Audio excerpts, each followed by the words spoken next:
जय हिमालय, जय भारत। हिमालय लोग यूट्यूब चैनल में आपका स्वागत है और मैं हूं जर्नलिस्ट डॉक्टर हरीशचंद्र लखेड़ा।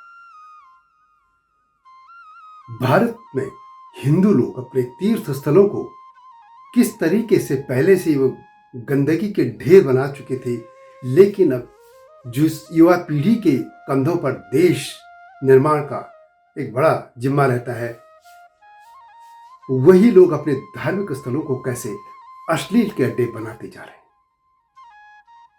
आखिर ये हिंदू लोग संस्कार विहीन क्यों हो रहे हैं? आपने कल एक खबर देखी, कल परसों में, कि हर की पैड़ी में जो श्री गंगा सभा है, यानी जो हर की पैड़ी का मैनेजमेंट देखती है जो सभा, उसने अब ये फैसला किया है कि वहां पे ड्रेस कोड लागू किया जाएगा।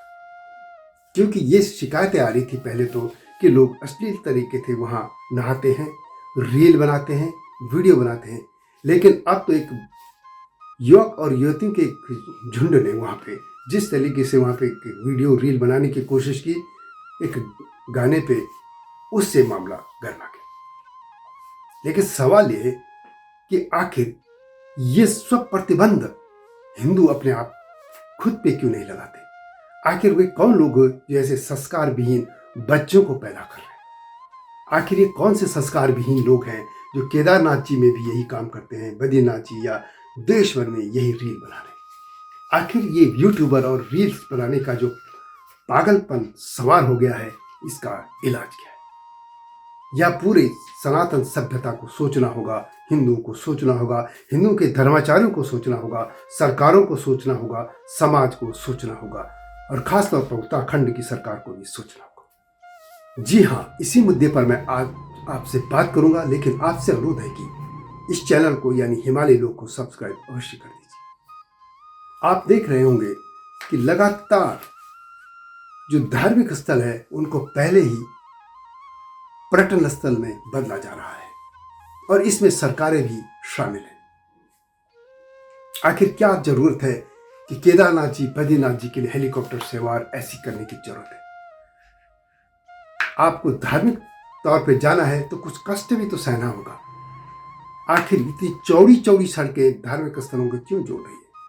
आर्मी के लिए बनाइए, सीमा तक सड़कें बनाने का हम समर्थन करते हैं। बिल्कुल सड़कें आर्मी के लिए होनी चाहिए कि देश की सीमाएं सुरक्षित रहेंगी तो देश रहेगा, सभ्यता रहेगी, सब लोग रहेंगे। लेकिन धार्मिक स्थलों को इन चौड़ी चौड़ी सड़कों से, 6-8 लेन की सड़कों से जोड़ने का क्या औचित्य है? हजारों सालों से ये यात्राएं होती रही हैं, तब भी लोग जाते थे। ठीक है, जीवन बदलता है, सुविधाएं भी मिलती है, लेकिन इसका ये तरीका तो नहीं हो गया कि एक ठाट बाट करके तीर्थ यात्रा की जाए। और उसी का हर्ष ये हो रहा है कि उत्तराखंड में जो भी धार्मिक स्थल से वो पर्यटन स्थल में बदल गए। हर की पैड़ी का आपने ताजा उदाहरण देखा। इससे पहले 2023 में दक्ष मंदिर हरिद्वार, यमकेश्वर का नीलकंठ महादेव मंदिर, और एक है इसमें देहरादून में टपकेश्वर, यहाँ के मंदिर प्रबंधन ने भी ये कहा कि वहाँ पे ड्रेस कोड लागू करने की बात की थी, और खासतौर पर महिलाओं के लिए। आखिर ये नौबत क्यों आ रही है? क्या दूसरे धर्मों में कभी देखा हिंदू ने कभी सोचा कि क्या किसी गुरुद्वारे में किस तरह की रील्स बना रहे हैं? क्या किसी चर्च में बना रहे हैं? किसी मस्जिद में बना रहे हैं? आखिर हम लोग, हिंदू लोग, इनसे सीखते क्यों नहीं हैं? इस तरह की रील बना के दूसरे रास्ते हो सकते, दूसरी जगह हो सकते, कोई रोक टोक नहीं है। इतना बड़ा विशाल भारत है, पूरी दुनिया है, समुद्र है, नदी नाले, कहीं भी जाइए, पर धार्मिक स्थलों को तो छोड़ दिया जाना चाहिए। आपको याद होगा कि केदारनाथ जी में पिछले साल या उससे भी पहले भी एक लड़का कुत्ता लेके चले गया था। एक युवक युवती का भी एक ऐसे एक वीडियो वायरल हुआ था। आखिर ये लोग है कौन? आखिर ये लोग चाहते क्या है? ये ऐसा तो नहीं कि सिर्फ उत्तराखंड का जो टूरिज्म है वो हुड़दंगे लोगों के हाथों में चला गया है। मैंने पहले भी एक वीडियो बनाई थी कि उत्तराखंड में पॉटी टूरिज्म आ रहा है, जो सिर्फ वहाँ खाता पीता नहीं, बस ये पॉटी करके चले जाता है। लेकिन सवाल उत्तराखंड का नहीं, सवाल सारे धार्मिक स्थलों का है। जितने भी धार्मिक स्थल हैं, अधिकतर में देखिए जो अच्छे मैनेजमेंट के हैं उनकी मैं बात नहीं कर रहा हूँ, जो नए मंदिर बने हैं, लेकिन पहले की जगह देखो गंदगी के ढेर हैं, पंडों का वहाँ पे राज चलता है, बाहर भिखारियों के झुंड बैठे होते हैं। आखिर ऐसी जगह जाने का किसका मन होगा? और हिंदू जो लोग हैं वो अपने मंदिरों को सुधार क्यों नहीं रहे? आखिर जिम्मेदारी सिर्फ सरकार की नहीं हो सकती, ये समाज की भी है, लेकिन सबसे पहले उन माता पिताओं की है या उन लोगों की है जो इस तरह की हरकतें धार्मिक स्थलों में कर रहे हैं। आपने वीडियो देखा होगा हरिद्वार का। आखिर ये बच्चे किसके हैं? माँ बाप कौन है? ऐसे संस्कार विहीन बच्चे कैसे पैदा हो रहे हैं? ये जमात कहाँ जा रही है? एक तरफ तो लोग चाहते हैं कि उनके बच्चे बड़ी अच्छी जीवन जिए, लेकिन क्या सिर्फ अपने लिए जिए, समाज के लिए नहीं होगा?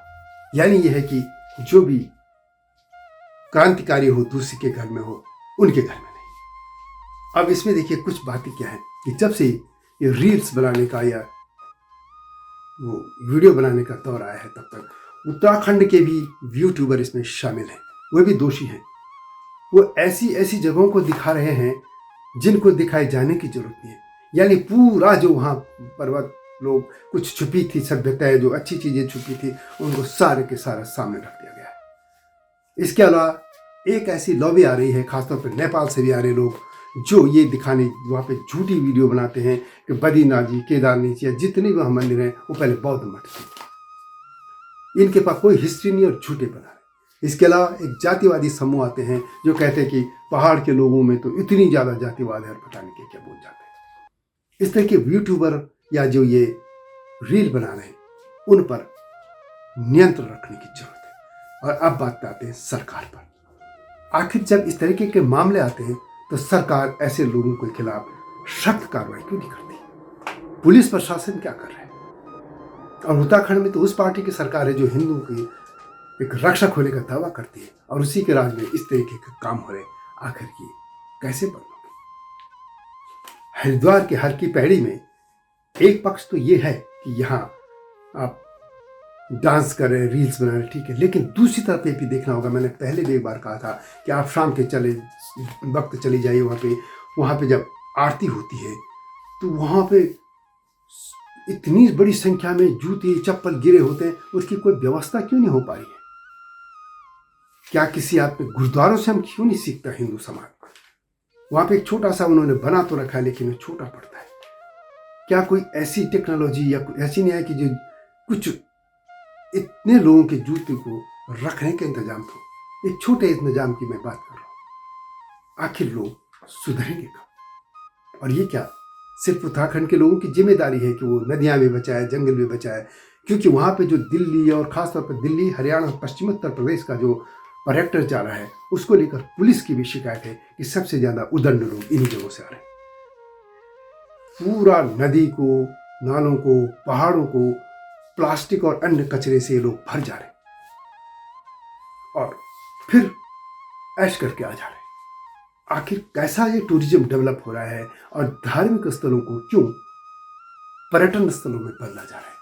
आखिर कब सोचेगा हिंदू समाज? यही मैं आपसे इस वीडियो के माध्यम से कहना चाहता हूं कि अब चारधाम यात्रा का सीजन शुरू हो गया है और ये अगले साल भी आएगा, फिर अगले साल भी आएगा, यानी लगातार यह सदियों और वर्षों और सदियों तक आता रहेगा। लेकिन दिन प्रतिदिन आप देखिए वहां का जो ये तीर्थयात्री कथित तौर पर है वो उदंड होता जा रहा है। आखिर इसको सुधारेगा कौन? हिंदू समाज को इसको सोचना होगा, सनातनियों को सोचना होगा, प्रशासन को सोचना होगा, समाज को सोचना होगा कि आखिर ये धर्म जिसको कि कहते हैं कि ये लोग हम विश्व गुरु बनेंगे, क्या इसी हरकतों से बनेंगे? ये सोचना होगा। और उत्तराखंड के जो धार्मिक स्थल हैं उनको धार्मिक स्थल रहने दिया जाए तो अच्छा होगा, उनको पर्यटन स्थल न बनाए तो यह बड़ी कृपा हो। वीडियो कैसे लगी कमेंट में से लिखें।